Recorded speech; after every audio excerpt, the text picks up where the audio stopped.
Hi, my name is Jason Segers. I'm with the Cherokee Bee Club, and this is our third or fourth installment now of the hives that we started early this spring. It's now June 23rd, and we're getting ready to go through a regular hive inspection. By this time, some things to keep in mind as we start to look through the hive. The nectar flow in our area has come to a conclusion, so we can think about that as we go through and consider what our hive may be in need of. Primary concern now is making sure that the bees have plenty of food. When did you say you'd put these supers on, BJ? These two, I've got it on the spreadsheet. We'll post the spreadsheet with the YouTubes. Just a quick look. The supers up in the top, or in the, the frames up in the top super appear to be largely empty except for maybe the middle three, but none of it's capped. Got a little bit of burr comb going there. So show them Fling Test. Shake the bees off in there first. So if you're trying to see if your honey is right, one quick easy way that doesn't require any tools is a good hard shake. If none of the honey none of the nectar comes out like that, then you can be fairly sure you've got something that's really close to cured. But there is nectar coming out of that hive. You point at it one more or out of that frame.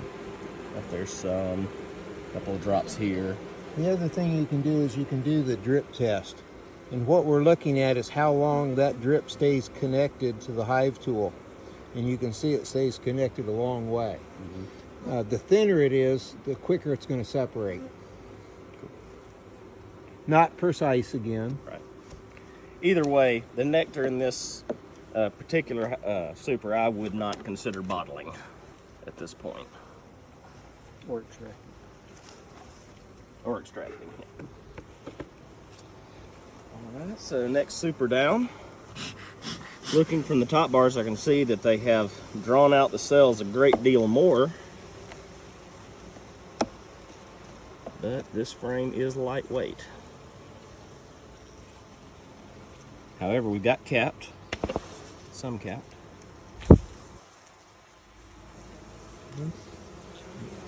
Was that there before or after? I think you just Oh, there, yep, there's a ton.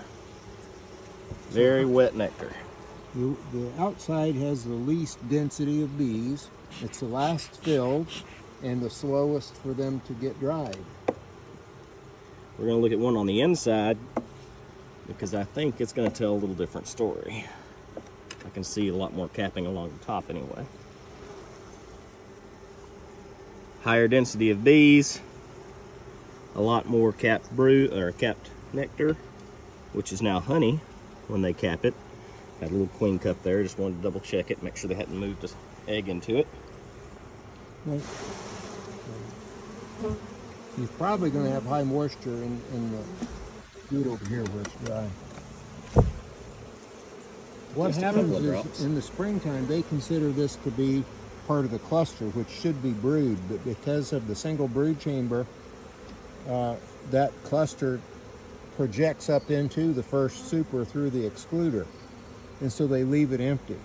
And then when we get into a nectar flow in June, they throw that rule out the window and they go ahead and put honey in it. So it's the recent collection here that is high moisture, and this out here is drier from a month ago.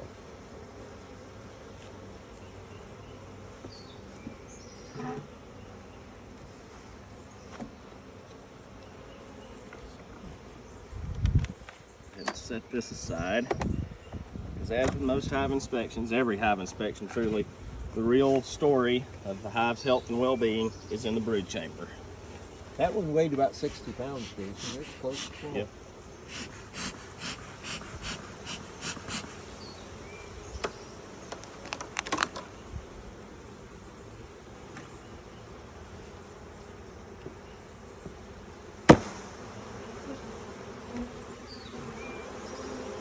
Got some ants on there. Got some sugar ants. All right. So we want to make sure that the queen is functioning fine. and we have eggs, larvae, pupa, in the absence of queen cells. There again, for those at home, you can tell this hive does have 9 frame spacers in it. So that will, if you're wondering why it only has 9 frames, that's why. So this is the outside of the cluster. With no nectar flow, they're going to have a hard time drawing this out now. In fact, it's probably not going to happen. Do you agree? You will notice they've emptied this that they had drawn and it had honey in it that wasn't capped. They will take the highest moisture honey, nectar, and use it for food first, and then what's uncapped, and they're kind of slow to start uncapping until they really need it. Good news is next spring, if this hive, we can get it through the winter, this will be a good frame potentially to go in when you start trying to expand your cluster next spring. All right, next frame over.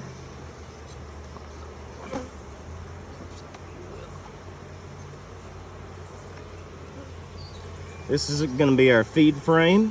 They've got some bee bread down in there. Not a lot of fresh pollen right now, but still, that's obviously our feed frame. And the rule still hasn't changed. We're not going to move that into the center of the cluster ever, regardless of the time of year.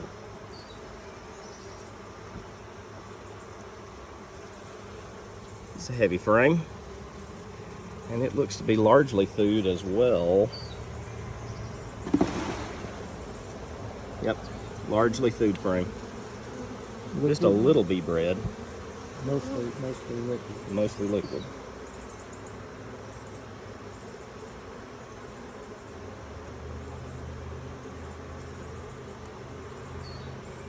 This one's mostly brood.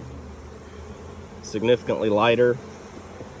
And let's see, make sure we don't have our queen on here before I shake her off. Not that that's a death sentence, but it's not a great thing. All right, so one thing I'm noticing right now, there are no eggs, there is no larva. Take it back, there's a handful of eggs right there, but certainly not many. Most of this, you can tell, is actually emerging. Right there's an emerging worker now. So this will be a potential if we're trying to increase our cluster size. See how they look on the other side. Sunlight here. Again, a few sparse eggs, but nothing huge. Got a queen cup. Oh, it's a queen cell. There is an egg in that queen cup. They're not working too hard, though. No, they're not working too hard. We're going to go ahead and cut that one out.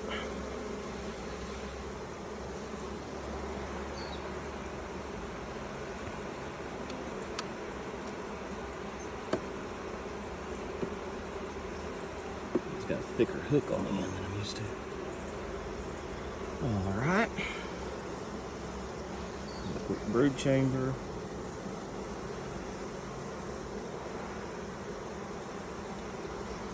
I'm not seeing a ton of eggs. I just go ahead and leaf through and look at all of them. We've got a clump of something right here. There's some larvae. It's the first larva we've seen through the whole hive.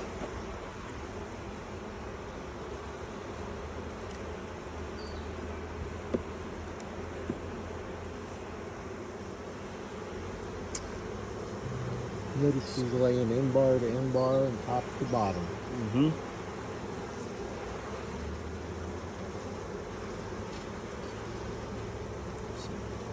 Look what they've got out there. Queen cell. Yeah. Queen cup. A couple on this frame. Just wanted to see if I could find her before I shook them. It's not necessarily a death sentence to shake a queen. It's just something I like to try to avoid. There again, there is some larvae, very young larvae in this frame. Yeah, so the sun's shining down.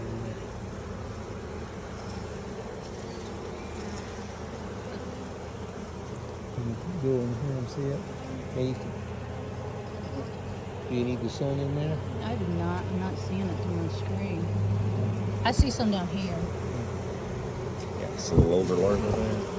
If you can get it where the sun is shining in and you don't shadow it, you follow? In other words, move so you're at an angle looking at it. There. Now try and get a picture without blocking the sun. Where am I looking? In here. Right here. Those are baby larvae. You got to move your body to one side or the other so you get the sun on it, which will help them to show up. I don't even know if I'm holding it just right. Yeah. Okay? Okay. Yeah, those are young larvae, just pretty new.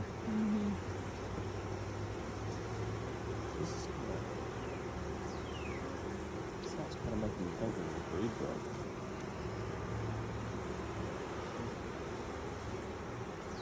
Well, this is the one that had queen cells on the 16th of May. And we cut the queen cells, and then she took off and went back to laying again.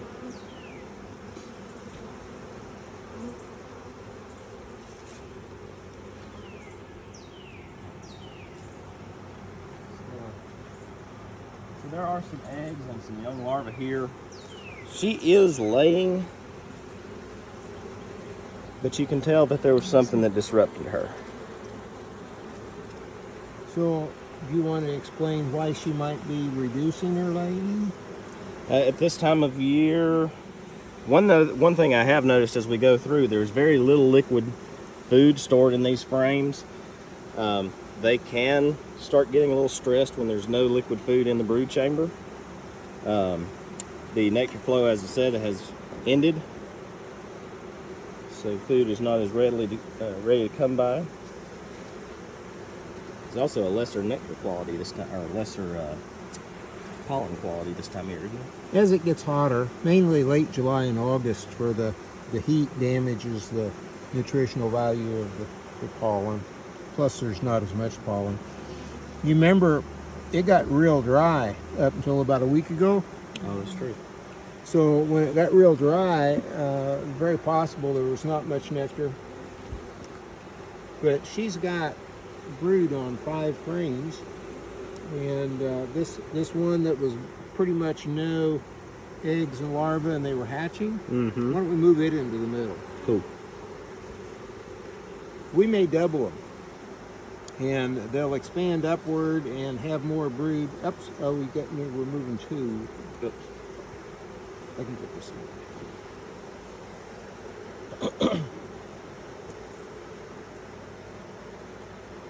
in. Our smoke's doing pretty good, isn't it? Yeah.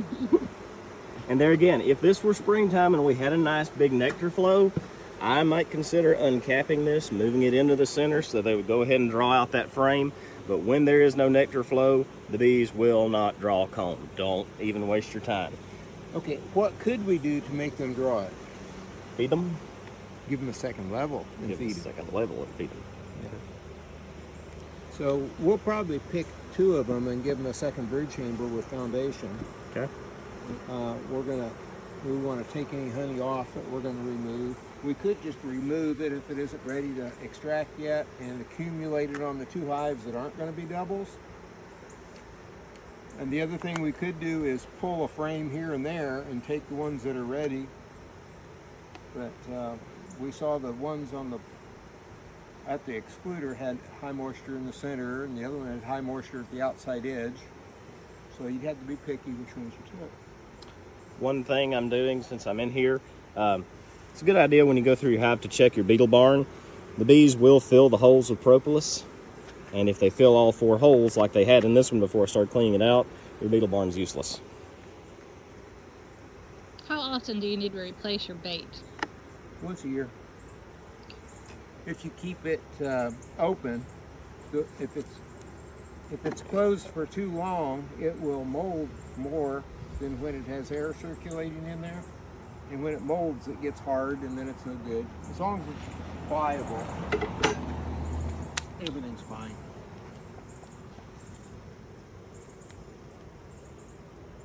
They're a little bit heavier on this side than this side.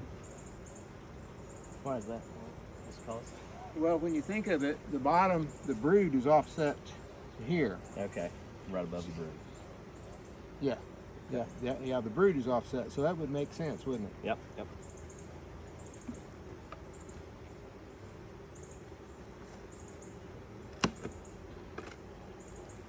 So the supers have 9 frame spacers, which once the comb is drawn and you build the comb out with no spacers, 10 frames, and then it's a lot easier and faster to uncap. You get just as much honey because the depth of the cells on the honey is limited only by bee space.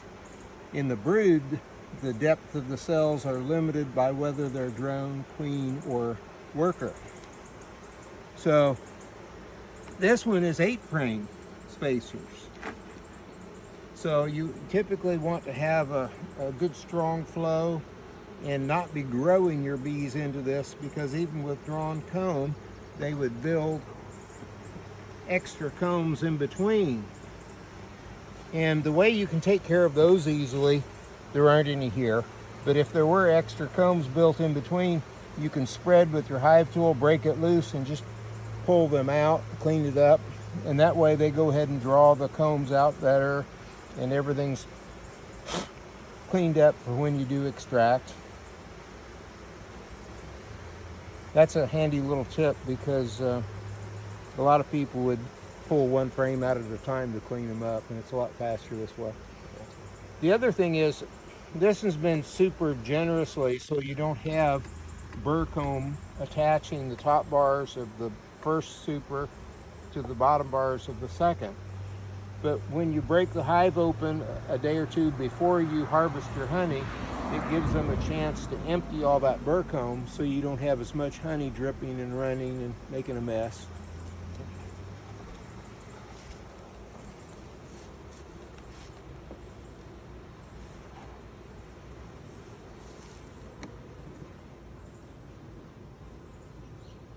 Hive number 1.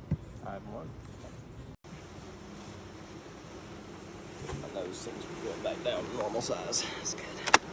You say you got a big nose? I did have a big nose there for a minute. Just a little Rudolph. Some of that's pretty normal for me anyway. It's always possible you could have brood in your super if the queen were to accidentally get above the excluder. So we kind of keep an eye for that. Especially if we're using the blower to blow the bees out. You got the smoker over there, DJ? Yeah, just it's in the smoker position. Keeps you from reaching to the ground every time, you know.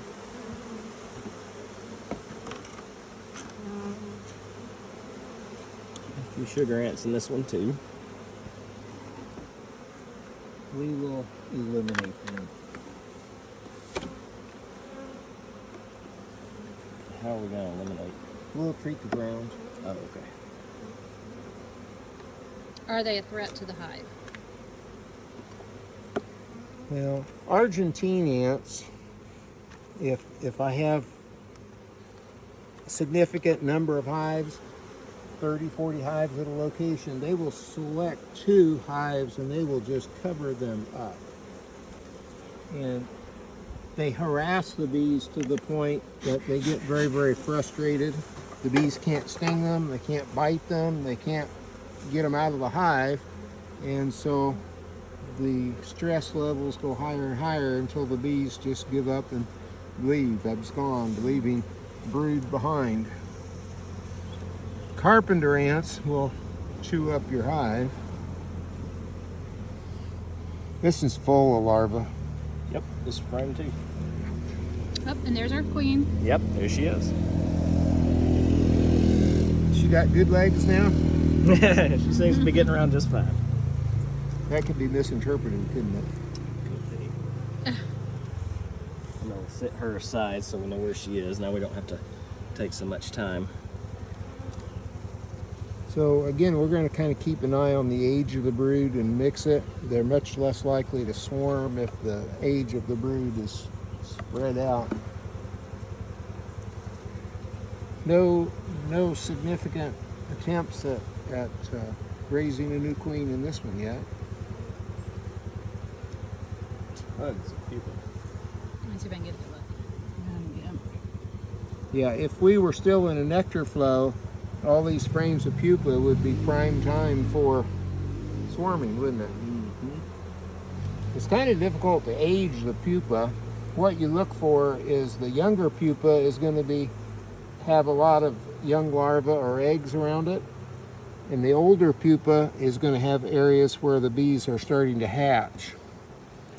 And if you watch real close, you can use that information to mix your age of your brood. Were you holding this one separate? No, I just looked at it already. I figured we just will leaf through it quickly. Cool. Argentine ants came into the U.S., I believe New Orleans, in the 1800s. That's pretty or larva. Okay, we're going to put that back between a couple of those pupa frames. All ages, older on the left and younger on the right, from your perspective. 2 pupa frames, you said? Put it in there. So this queen is different genetics. This is a queen we replaced. That was the first frame. This was the one the queen's on. Yeah. I'm going to put this one in the middle too. Cool. There's no great amount of... Even though this is the first Oh. frame we took out, there's not a lot of pollen. yeah. That's not the queen frame, is it? Yeah. This one's right here. Oh, I didn't see So, maybe right there. Should have pupa there too, right, Jason? Actually, that's the one that had some pollen or had some larvae on it. Larva on it? Go Mhm. over one more then.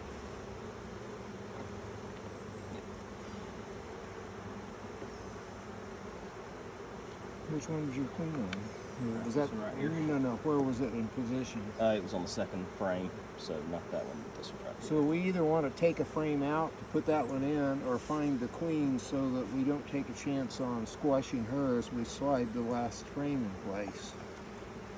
Probably easier, faster, just do this. The bees tend to kind of bunch up on the frames when it's setting out. Here's the queen.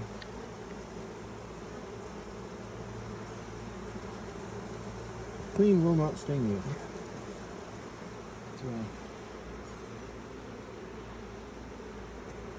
Her only job in stinging is to destroy competition. She has no mechanism of self-defense. She leaves the hive so rarely that Mother Nature never ever needed to give her self-defense. Just attack and kill. So we've seen good hives, medium hives, and poor hives today. So again, Jason, what do you recommend for fixing that one that has hatched a queen, or a dozen queens? You said you didn't have any queens to requeen her with right now. So if it were me and I were in that position, I would be possibly thinking about mixing it with one of the other hives. But knowing that you do have queens coming next week, we could take a frame of brood out of one of these and give it to them until you get the new queen. What is the advantage of giving them a frame of brood?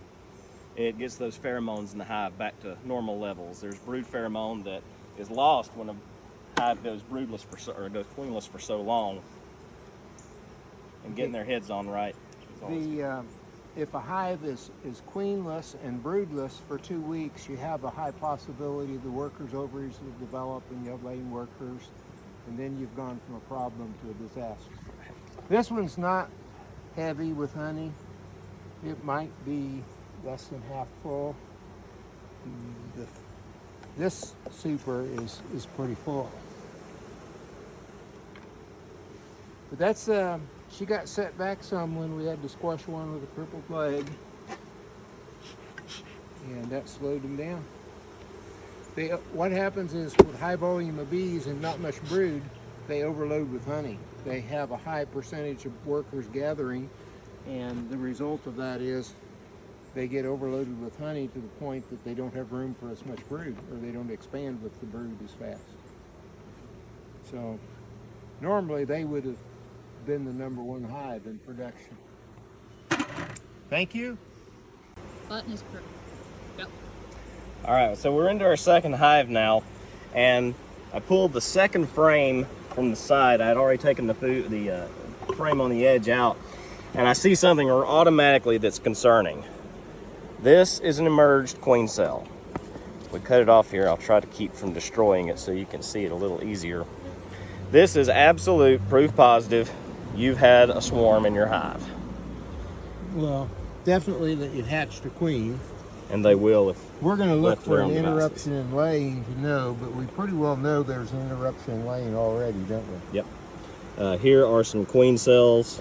You can see over here they're not even trying to use those, likely because they've already raised one. There are no eggs in this. There is no larva. There is actually another queen cell that they're deconstructing right now. See how they chewed into this from the side? That's indication that a queen destroyed the competition that was in the cell and mature. To us, it means we're going to pull it out and let them do it again.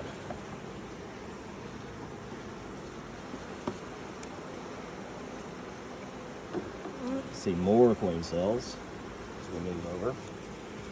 Here is another that is emptied, emerged.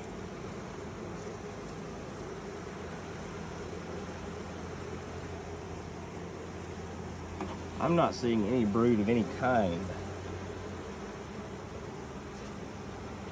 which tells us that this hive has not had an egg laid unless we find something as we go further. I've got a pupa, so that means less than 25 days. This is a drone pupa, purple eye stage. So it's not really quite ready to hatch. So you notice there were no mites on it too, right? I did notice that. So, BJ, if we go through here and we actually find the queen, oh, there's a perfect example of an emerged queen cell. Just a perfect circle. Put a lot of wax into that one, didn't they? Yeah. BJ, let me get a shot of it. So, BJ, if we go through here and we find a queen, what is your recommendation for that queen?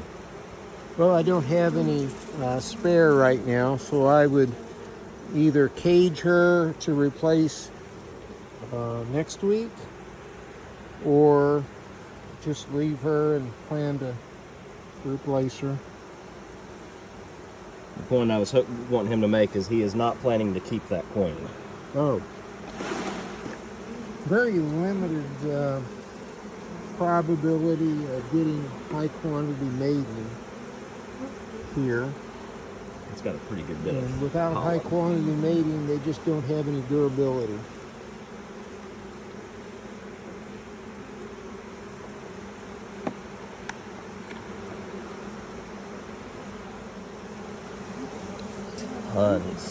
Tons in this hive. And if you are in the situation where you don't have access to queens and you don't think you'll be able to, there's nothing that says you can't take a hive like this and spread it to your other hives. Because left in this state, laying workers will happen almost inevitably. Well, if you spread it to other hives, you would have to make them double brood chamber hives, right? Right. You could, if you wanted to just add it to one hive, just shake the bees out on the ground, let them come back, and go ahead and just stack this on top of another hive. If you shake them out on the ground and they have a queen, the queen will not be allowed in the hive coming in the front door.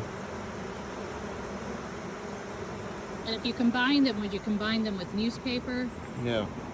No. Can you talk us through the steps of combining? Well, by shaking the bees out on the ground, there's no war that's going to happen between the bees. They'll let them come in, and they'll be assimilated into the hive. I think we've still got enough young bees that it's not like they're all mature filled bees. This was the outside frame, wasn't it? Yes, it was. We should have a queen in here somewhere. Typically, a new hatched queen is going to fly when she's just a few days old, probably 2 or 3 days in a row. She'll leave the hive maybe in the area of 5 or 6 o'clock this time of year, be gone for about an hour, hour and a half, and come home. The bees want her to have very successful high quantity mating, so they'll force her to go back out again the next day and do it again. We know that they've swarmed once. Do you think some of those cells that were hatched were super seizures? By the number of bees in the hive, probably. It's very possible she got damaged in the last inspection, the 16th. The timeline would be work. roughly Yep. right. They definitely, if they're all super seizure cells, that would be the high probability. If there's 2 dates of hatching, like a swarm date and then 10 days later, you would run out of brood. You saw we have a one pupa that was the only one, right? You didn't It was see the only pupa in there. So it's been at least 21 days and up to 25. If it was a case of her being damaged, she was still able to lay a little. The 16th of June to the 22nd of, 16th of May to the 23rd of June is more than a month. So she was laying a few eggs about, 8 or 9 days after our inspection on May 16th. If we would have thought that she got damaged or injured, we probably would have looked again a few days later. So we're gonna make a note on this one and just stand a brick up to check them. This hive is the one in the beginning that probably got a few extra bees from drift. It's quite possible it has more honey than any of the others because they started off real strong. In fact, in one of our early videos, we put a frame of uncapped honey into the center of the cluster and used that for their food, so they would relocate the food, and That one is a heavy frame. yeah. Or heavy. Super. I thought I was going to get a chunk of wax with honey, but it's just dry. This one looks heavy too. Yes, it does. Sometimes you would swear these medium sisters were weighing 80 pounds, but I assure you, I have used the floor scale, and 65 pounds is max, whether you're 8 frame, 9 frame, or 10 frame.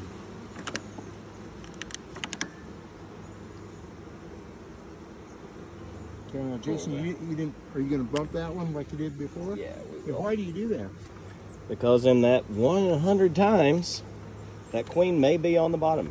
Exactly. And if you set her on the ground, she may not get back in the hive. Or But I was able to look at it, even though it didn't bump it. Or she could end up in the super too, right? That's true. This one's got 10 frames. It's no spacers. This hive tool is just about too large to fit down What you there. gotta try to do is break one loose. Then you can lift one out.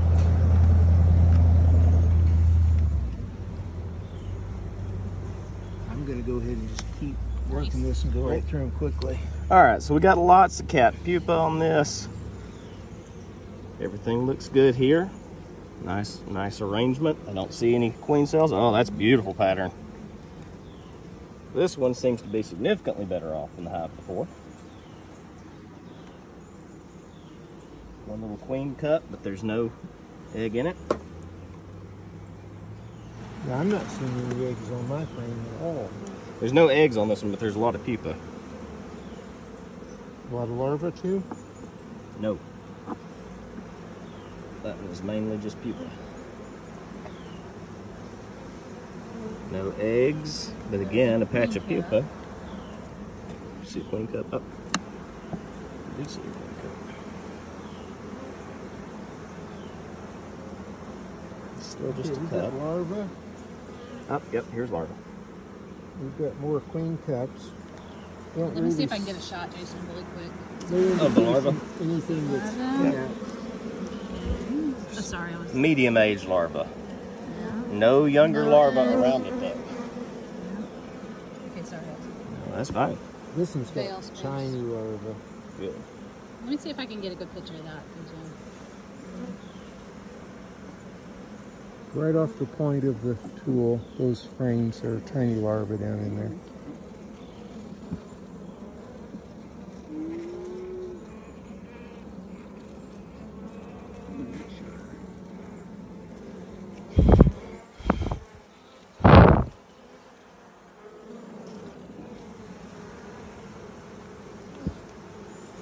Okay, yeah, this is looking better. Definitely some queen cups. There's some medium-aged larvae. There's some smaller larvae. I'll shake the bees for you to see in just a moment. Oh, I even see some eggs here. So that's good. Eggs here too. Good deal. So you noticed on the first hive, we took a frame that was no eggs and larvae, and the pupa were at the age where they were all hatching, and we put it in the center. That was kind of mixing the age of the brood frames and trying to keep our brood volume. And so Isn't there a cup on that one? Turn it over. we're thinking about that as we oh, yeah, through this one. a couple of cups on this one. Did you paint all the queens last time? I did. No, I think we only did two. One with a marker, one with a little guard, and one freehand. Okay. Queen cups, but they are just cups, so we're not worried about that. And I'm down into a high volume of pollen on this. Really? Yeah.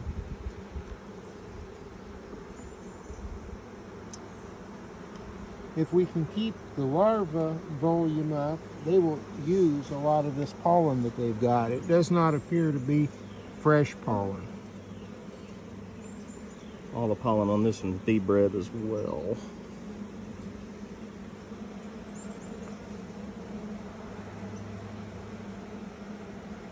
BJ, this frame over here has lots of pollen and it has lots of larvae, or lots of capped nectar, but there's also some pupa on it.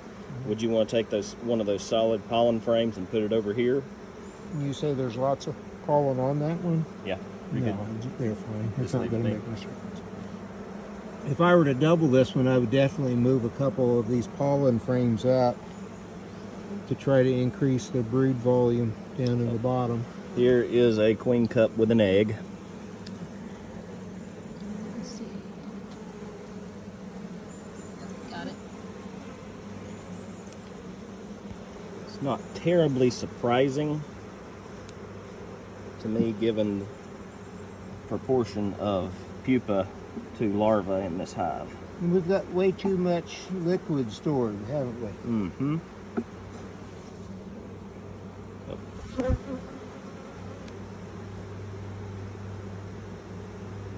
That's just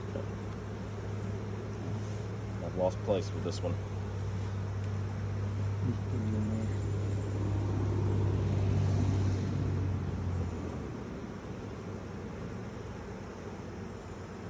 You check those two? Yeah. Okay. Oh. One of the advantages of 10 frame in a box is there are less bees in between each frame, and so as the cluster is growing and expanding, you can actually have an extra frame of brood and get a stronger, faster start. That was number 2. Yep. Yep.